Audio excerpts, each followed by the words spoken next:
Sehingga kalau ada pendapat dari satu kelompok Syiah yang dinisbahkan kepada kelompok lain, maka di sini bisa timbul kesalahpahaman. Satu contoh, ada Syiah Ismailiyah yang ada sekarang, ada Syiah Zaidiyah yang ada sekarang, banyak di Yaman, ada Syiah Ja'fariyah yang ada sekarang. Ada perbedaan-perbedaan antar mereka sekarang itu. Dulu ada Syiah Al-Khattabiyah,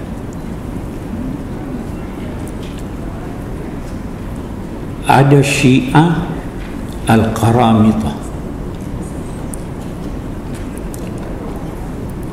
ada Syiah bermacam-macam, puluhan. Kalau Anda mengambil pendapat Syiah, katakanlah Al-Qaramitah atau Al-Khattabiyah, lalu Anda nisbahkan kepada Al-Ja'fariyah, terjadi kesalahpahaman dan Anda menzalimi salah satu dari kelompok itu. Kita tidak bisa memungkiri bahwa ada Syiah yang sesat, tidak bisa dimungkiri. Bahkan ada kelompok Syiah yang menyesatkan kelompok Syiah yang lain. Salah satu keluhan adalah Anda mengambil pendapat satu kelompok, kemudian menyangka bahwa itu adalah kelompok yang lain, lalu atas dasarnya Anda menyesatkan kelompok yang lain. Ini karena tidak faham. Saya lihat di sisi sunnah pun begitu. Semua sepakat bahwa jangan mudah mengkafirkan orang lain. Itu di sunnah gitu. Imam Ghazali berkata, kalau seandainya Anda mendengar kalimat yang diucapkan oleh seseorang 99% diantaranya menunjukkan bahwa yang bersangkutan kafir, masih ada 1% yang memungkinkan dia dinilai beriman, maka jangan kafirkan dia. Itu di sunnah.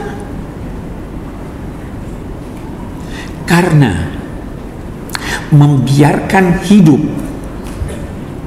seorang 1000 orang yang kafir, itu kesalahannya lebih ringan daripada membunuh karir seorang muslim. Tapi kan ini banyak yang tidak tahu ini. Jadi tidak mengerti dirinya. Bisa jadi tidak mengerti dirinya, tidak mengerti orang lain, terjadilah cekcok. Itu yang pertama. Saya khawatir nanti ini buku namanya apa ini? Buku yang dibagikan, buku putih ini. Syiah, nanti muncul lagi itu. Ini Syiah yang mana nih? Ya kan? Yang kedua yang saya ingin garis bawahi dalam konteks kita mencari atau menuju ke persatuan itu,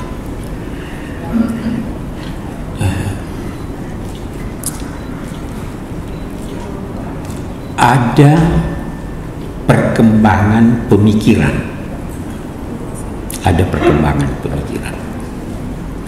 Karena pemikiran apapun termasuk pemikiran keagamaan dipengaruhi oleh banyak faktor. Bisa perkembangan ilmu, bisa kemaslahatan, bisa kecenderungan seseorang, bermacam-macam faktor. Sehingga semua mazhab apapun, mazhab pemikiran apapun, pasti telah terjadi perubahan-perubahan sedikit atau banyak menyangkut pendapat-pendapatnya. Pasti itu. Pendapat Darwin sudah diubah oleh pendapat Darwinisme yang baru. Berkembang. Pendapat Syafi'i, jangankan dengan orang lain, dengan dirinya yang ada ketika dia di Irak sudah berbeda dengan ketika dia di Mesir. Ada perkembangan. Salaf begitu juga. Banyak salafiyah yang sekarang itu berbeda pandangannya dengan pendapat salafi Imam Ahmad bin Hanbal. Ada perkembangan. Kemaslahatan umat Islam mengantar sebagian tokoh-tokohnya untuk melakukan pendekatan-pendekatan berdasar pemikiran dan pertimbangan-pertimbangan baru. Kalau tidak, itu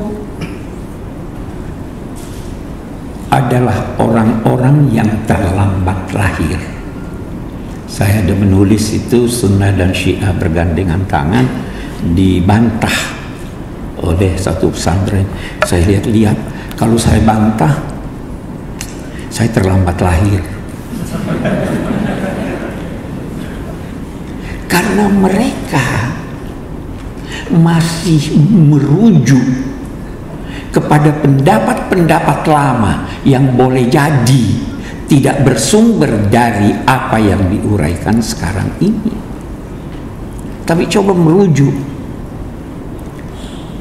Saya pernah bertanya kepada ulama-ulama Syiah kontemporer, adakah perkembangan itu? Jelas ada.